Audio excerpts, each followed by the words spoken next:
Hello guys, welcome to Mittal law lectures. जैसे कि हमारा सब्जेक्ट चल रहा था legal and constitutional history of India, और इस सब्जेक्ट में आज हम अपना नेक्स्ट टॉपिक करेंगे। Describe in detail the provisions of government of India act 1935। कि जो गवर्नमेंट ऑफ इंडिया एक्ट 1935 में बना था उसकी क्या क्या प्रोविजंस थी उस एक्ट में, इसके बारे में हम डिस्कशन करेंगे इस वीडियो में। In the history of Indian law, one more landmark is the Government of India Act 1935। तो यहाँ पे ये बताया गया है कि इंडियन लॉ की हिस्ट्री में एक और लैंडमार्क आया जो कि गवर्नमेंट ऑफ इंडिया एक्ट 1935 को माना जाता है। This act was passed on the basis of bill introduced after incorporating the recommendations of the Joint Select Committee chaired by Lord लिनलिथो। तो यहाँ पे ये बताया गया है कि लॉर्ड लिनलिथो के द्वारा कमेटी को चेयर किया गया, कि वो लॉर्ड लिनलिथो जो थे वो चेयरमैन थे इस कमेटी के। जॉइंट सेलेक्ट कमेटी को बनाया गया जिसके रिकमेंडेशंस वगैरह पे बिल वगैरह इंट्रोड्यूस किए गए और इस एक्ट को पास किया गया। It was recommended in this report. तो यहाँ पे इस रिपोर्ट के जरिए रिकमेंडेड वगैरह किया गया, कि मतलब सिफारिश वगैरह दी गई इस रिपोर्ट के जरिए, that the federation could be established by the crown only. कि जो फेडरेशन वगैरह इंस्टीट्यूट करनी है, कि मतलब वो एस्टेब्लिश करने के लिए क्राउन के द्वारा ही एस्टेब्लिश की जाएगी। When the ruler of states representing not less than one half of the total states signified their assent to accede the federation। तो यहाँ पे ये बताया गया है कि यहाँ पे इस रिपोर्ट के जरिए सिफारिश की गई, रिकमेंड किया गया कि जो ये फेडरेशन को एस्टेब्लिश करना है, पहली बात तो ये क्राउन ही इसको एस्टेब्लिश कर सकता है। क्राउन जो इंग्लैंड के राजा थे वहां पे उनको क्राउन बोला जाता है। And when the ruler of states representing not less than one half of the total states. तो फॉर एग्जाम्पल हम ये बताते हैं कि जैसे इंडियन 11 प्रोविंसेस थी, तो 11 का जो वन हाफ होगा वो होगा 6। कि 6 इंडियन प्रोविंसेस जो हैं, अगर वो अपनी असेंट दे देती हैं कि हाँ भी फेडरेशन बननी चाहिए, एस्टेब्लिश होनी चाहिए फेडरेशन, कि मतलब ऑल इंडिया यूनिटी होनी चाहिए, ऑल इंडिया फेडरेशन बननी चाहिए, तो उस टाइम पे क्राउन फेडरेशन को एस्टेब्लिश कर देंगे। It was proposed to implement responsible government in 11 Indian provinces। जहाँ पे ये भी बताया गया, इस बात का भी प्रपोजल दिया गया कि इंडियन प्रोविंसेस होंगे, 11 इंडियन प्रोविंसेस, वहां पे रिस्पॉन्सिबल गवर्नमेंट को मतलब इम्प्लीमेंट करना चाहिए, लागू करवाना चाहिए रिस्पॉन्सिबल गवर्नमेंट को वहां पे। And it was also provided that adequate constitutional safety be provided to them. यहाँ पे ये भी बताया गया कि उनको एडिक्वेट मतलब उनको कॉन्स्टिट्यूशनल सेफ्टी वगैरह प्रोवाइड करनी चाहिए, जो 11 इंडियन प्रोविंसेस हैं जिन्होंने अपनी असेंट दी है फेडरेशन के लिए। अब हम बात करेंगे मेन प्रोविजंस क्या हैं इस एक्ट के बारे में। सबसे पहले तो है preamble. The government of India act 1935 was an act without a preamble. तो जो गवर्नमेंट ऑफ इंडिया एक्ट 1935 है, ये एक ऐसा एक्ट है जिसका कोई प्रियम्बल नहीं है। The main reason behind not prescribing was to accept the preamble of the Act of year 1919 as specified in section 321 of this act। तो यहाँ पे ये बताया गया इसका मेन रीजन क्या है कि इस एक्ट जो गवर्नमेंट ऑफ इंडिया एक्ट 1935 वाले का प्रियम्बल क्यों नहीं है। इसका मेन रीजन ये है बिकॉज जो 1919 में गवर्नमेंट ऑफ इंडिया एक्ट था उसको अडॉप्ट कर लिया गया था, उसको एक्सेप्ट कर लिया गया था, जो कि स्पेसिफाई किया गया है इस एक्ट के सेक्शन 321 में। Although the Act of 1919 was deleted, चाहे 1919 का जो एक्ट था उसको डिलीट कर दिया गया, उसको खत्म कर दिया गया, but it's preamble was not deleted, but उसका जो प्रियम्बल था उसको डिलीट नहीं किया गया।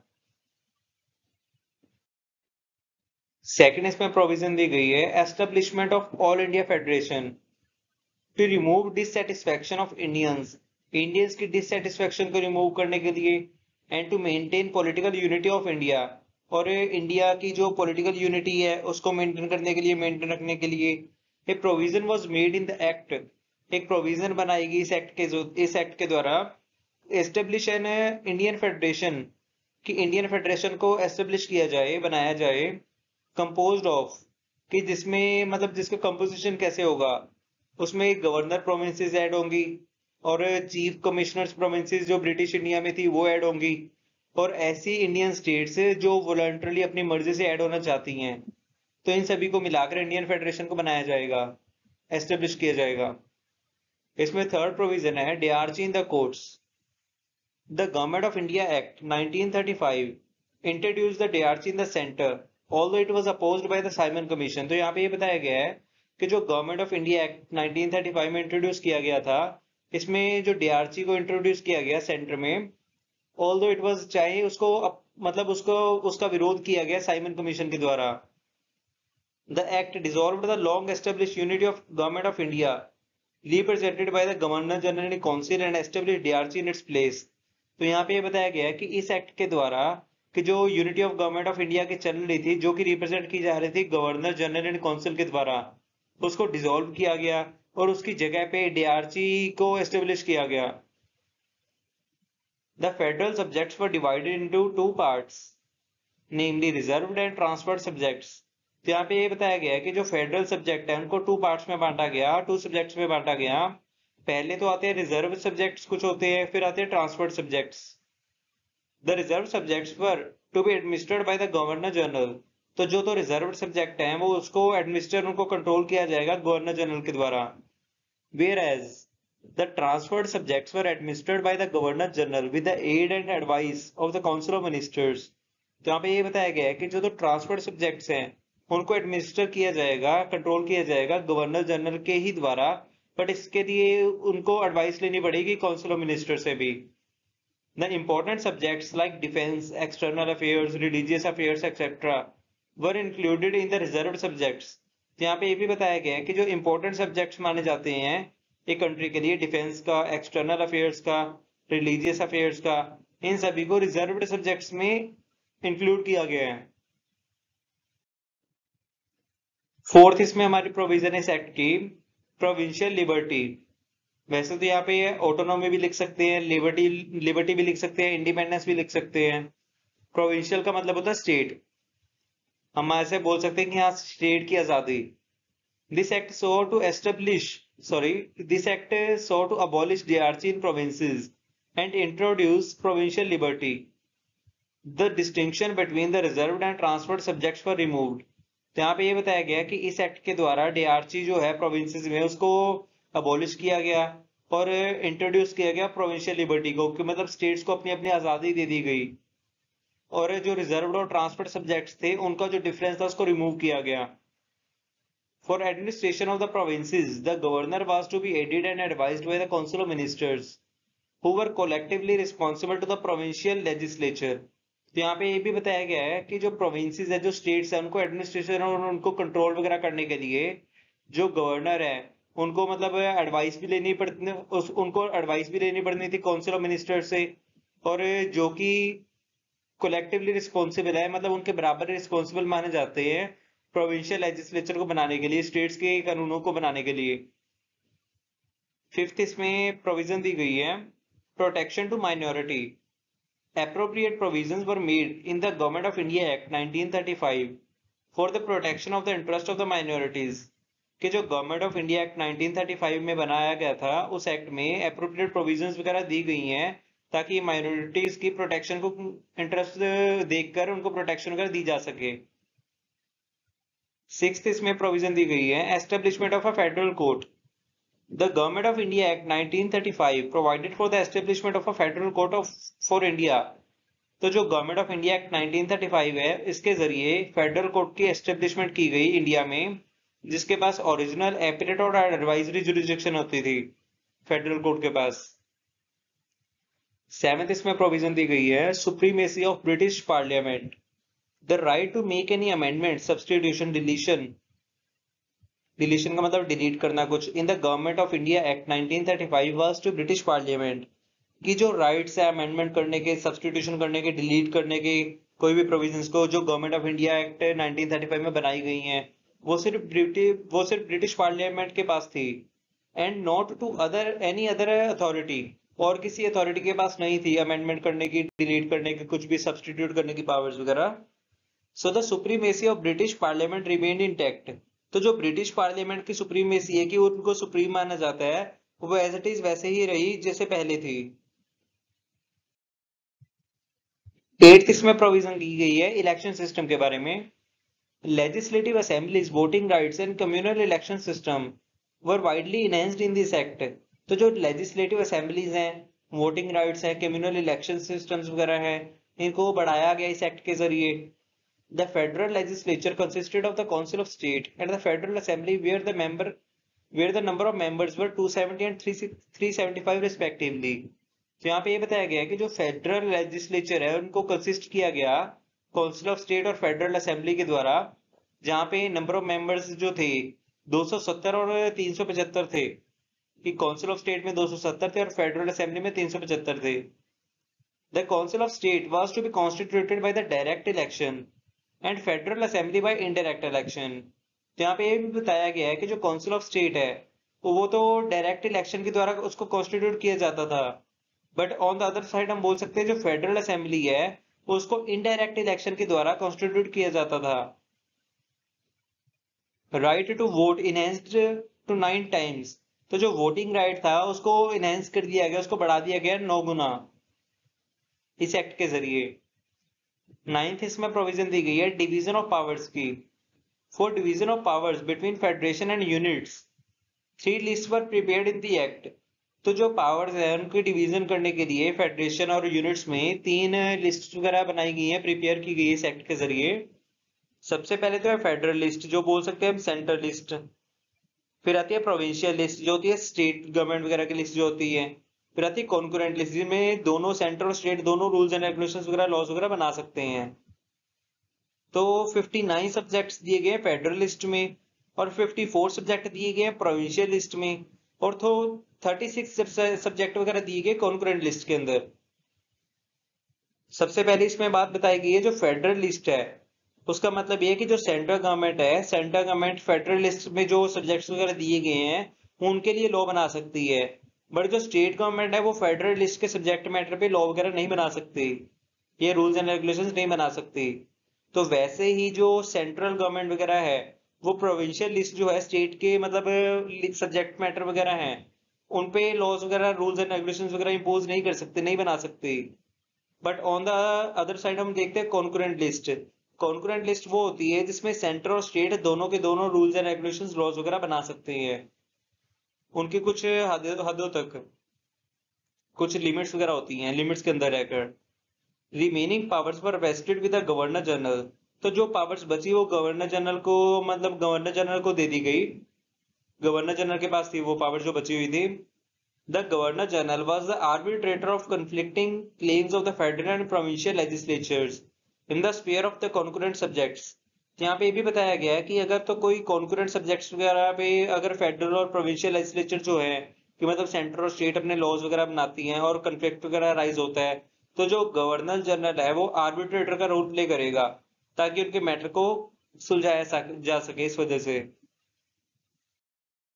इसमें 10th प्रोविजन दी गई है इस एक्ट की, गवर्नमेंट ऑफ इंडिया एक्ट 1935 की।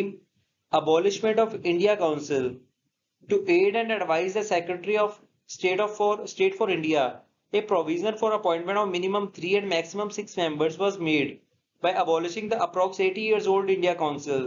तो यहाँ पे ये बताया गया है कि जो secretary of state of India है, स्टेट फॉर इंडिया, इसकी एडवाइस वगैरह ली जाएगी और प्रोविजन वगैरह बनाई जाएगी। यहाँ पे प्रोविजन दी गई है कि अपॉइंटमेंट जो है मिनिमम 3 और मैक्सिमम 6 मेंबर्स होंगे, और अबॉलिश किया जाएगा जो कि मतलब इंडिया काउंसिल है जो 80 साल पहले की मतलब बनी हुई है उसको अबॉलिश किया जाएगा। इसमें 11th जो प्रोविजन दी गई है, status of Burma, Berar and Aden. The status of Burma, Berar and Aden was changed by the act of 1935। तो जो गवर्नमेंट ऑफ इंडिया एक्ट 1935 है इसके जरिए ये जो बर्मा, बिरार एंड अदान है इनके स्टेटस चेंज हो गए। The province of Burma was separated from British India. तो जो तो बर्मा की प्रोविंस थी, बर्मा स्टेट थी, वो तो सेपरेट होगी ब्रिटिश इंडिया से।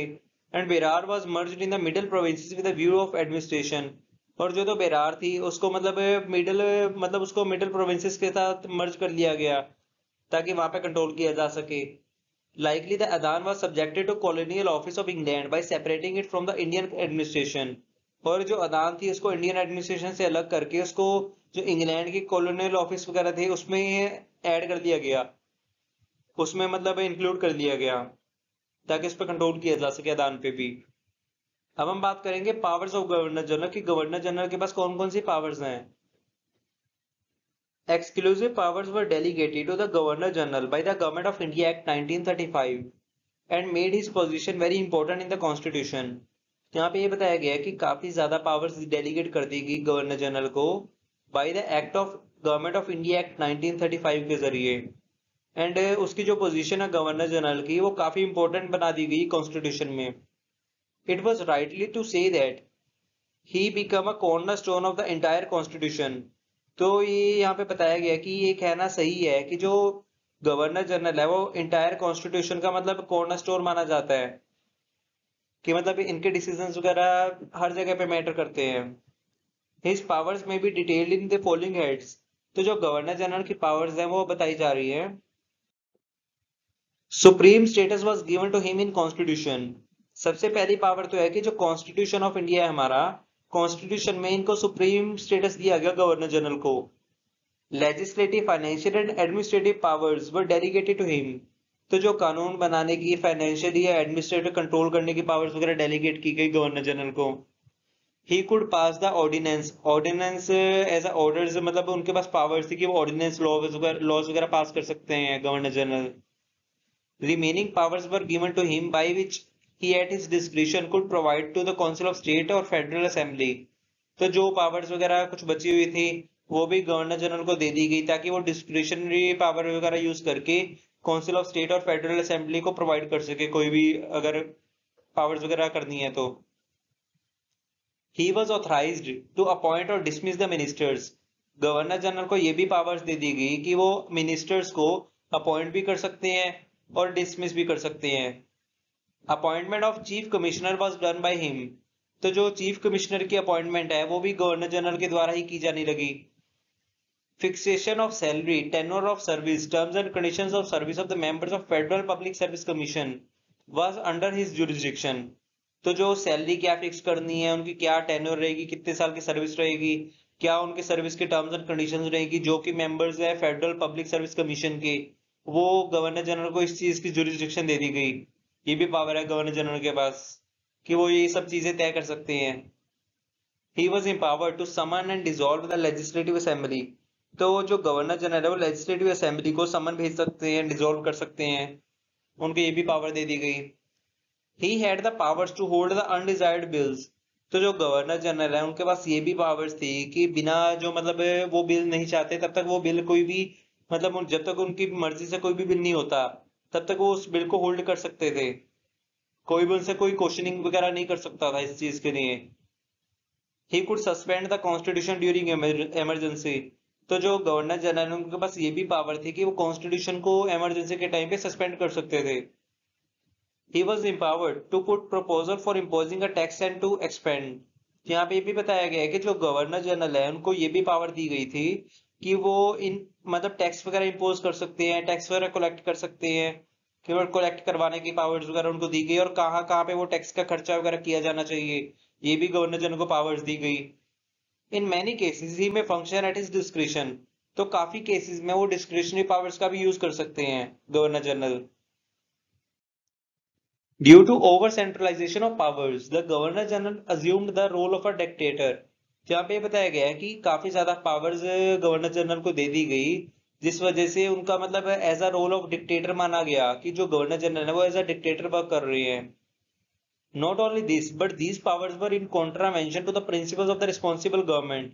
बल्कि यही नहीं कि जो पावर्स जो कॉन्ट्रा मतलब जो प्रिंसिपल्स ऑफ रिस्पॉन्सिबल गवर्नमेंट है उसकी भी कॉन्ट्रावेंशन कर रही है, जो गवर्नर जनरल को इतनी ज्यादा पावर्स दी गई इस वजह से। अब हम बात करेंगे एवोल्यूशन के बारे में कि ये सब चीजों में जो हमने बात करी है इसका निचोड़ क्या है, इन सब चीजों से हमने क्या मतलब निचोड़ निकाला, क्या मोरल निकाला है। फॉर द प्रोविंशियल लिबर्टी या ऑटोनॉमी, कि मतलब जो स्टेट्स की लिबर्टी है, इंडिपेंडेंस है, ऑटोनॉमी है। There was two expectation of Indian from the government of India act 1935। तो जो इंडियंस थे, इंडियंस को काफी ज्यादा एक्सपेक्टेशन थी गवर्नमेंट ऑफ इंडिया एक्ट 1935 आएगा और स्टेट्स की आजादी स्टेट्स को मिल जाएगी। But they were not excited to, but ऐसा कुछ नहीं हुआ। Main reasons for it are as follows. तो जो कुछ रीजंस है जिसकी वजह से ये सब नहीं हो पाया कि इंडिपेंडेंस वगैरह प्रॉपर नहीं मिल पाई, उसके कुछ रीजंस हैं। Extraordinary delegation of powers to the governor and governor general. became an hindrance in the progress of the provincial autonomy। जहाँ पे ये बताया गया है कि एक्स्ट्रा ऑर्डिनरी डेलीगेट कर दी गई उनको पावर्स वगैरह गवर्नर को और गवर्नर जनरल को, कि अब वो रुकावटें वगैरह पैदा कर रहे हैं कि प्रोविंशियल ऑटोनॉमी जो है उसकी मतलब स्टेट्स को आजाद करने की जो प्रोग्रेस है उसमें रुकावटें पैदा की जा रही है, बाधा पैदा की जा रही है। Establishment of all India federation was fictitious. तो यहाँ पे ये बताया गया कि ऑल इंडिया फेडरेशन जो है उसकी एस्टेब्लिशमेंट करना एक मतलब कल्पना है एक तरीके की। Because the participation of princely states in it was voluntarily. Because इसमें ये बताया गया है कि जो प्रिंसली स्टेट्स इसमें पार्टिसिपेट करेंगी वो अपनी मर्जी से करेंगी। Resulting this due to non entrance of princely states in prescribed manner the proposed federation was not formed. तो जिसका रिजल्ट ये निकलता है कि अगर जो प्रिंसली स्टेट्स है अगर वो प्रेस्क्राइब्ड मैनर जो बताया गया है कि अगर उसके हिसाब से वो इंटरेस्ट वगैरह नहीं करती है ऑल इंडिया फेडरेशन में, तो जो फेडरेशन को नहीं फॉर्म किया जा सकता। Separate electoral for each Hindu Muslim Sikh Christian Anglo Indian European etcetera injured the Indian unity. तो जो सेपरेट इलेक्टोरल सिस्टम वगैरह बनाया गया हिंदू मुस्लिम अलग अलग धर्मों के लिए, और जिसकी वजह से इंडियन यूनिटी को मतलब हानि हुई। Due to excessive powers the governor general became arbitrary. और जो गवर्नर जनरल है उनको कुछ ज्यादा ही पावर्स दे दी गई जिसकी वजह से वो मतलब अपनी मर्जी से फैसले वगैरह सुनाने लगे बिना लॉजिक वगैरह की। Provision for protection of interest of minorities were actually the medium of protection of interest of the British empire. तो यहाँ पे ये भी बताया गया है कि जो प्रोविजन वगैरह दी गई है कि जो माइनॉरिटीज के इंटरेस्ट वगैरह होंगे उनकी प्रोटेक्शन करने के लिए, बट ये जो एक्चुअल में है ये एक ऐसा वे है ताकि जो ब्रिटिश एम्पायर के इंटरेस्ट वगैरह की प्रोटेक्शन की जा सके। According to A B Rudra the protective armour was only a hindrance in the way of responsible government and self government. तो यहाँ पे ए बी रुद्रा जी ने ये बात कही है कि जो प्रोटेक्टिव आर्मर है ये ओनली एक बाधा बनता है जो कि रिस्पॉन्सिबल गवर्नमेंट वगैरह अपनी मर्जी से कुछ भी फैसले वगैरह नहीं कर सकती। PT Jawaharlal Nehru this act was a new charter of slavery. तो जो जवाहरलाल नेहरू जी उन्होंने ये बात कही थी कि जो ये एक्ट है ये एक एक्ट न्यू चार्टर है ये स्लेवरी का। न्यू चार्टर ऑफ स्लेवरी बोला गया था उनकी तरफ से इसको। It was just such an instrument whose brakes were hard but there was no engine. तो पीटी जवाहरलाल नेहरू जी ने ये भी बात कही थी कि एक ऐसा इंस्ट्रूमेंट है जिसकी ब्रेक्स वगैरह लगानी हार्ड है, जैसे ब्रेक्स मारनी हार्ड है, बट यहाँ इसके अंदर इंजन भी नहीं है कोई। Even after this act has its constitutional importance due to implementation of direct election system, commencement of responsible representative governance system etc। तो इन सब के बावजूद भी इन रीजंस के बावजूद भी इस एक्ट की कॉन्स्टिट्यूशनल इंपॉर्टेंस वगैरह काफी हुई है, कॉन्स्टिट्यूशन में काफी इंपॉर्टेंस की गई इस एक्ट की। बिकॉज इस एक्ट के जरिए इम्प्लीमेंटेड डायरेक्ट इलेक्शन सिस्टम को इम्प्लीमेंट किया गया, commencement of responsible representative governance system को इम्प्लीमेंट किया गया। Okay guys, thank you for watching my video.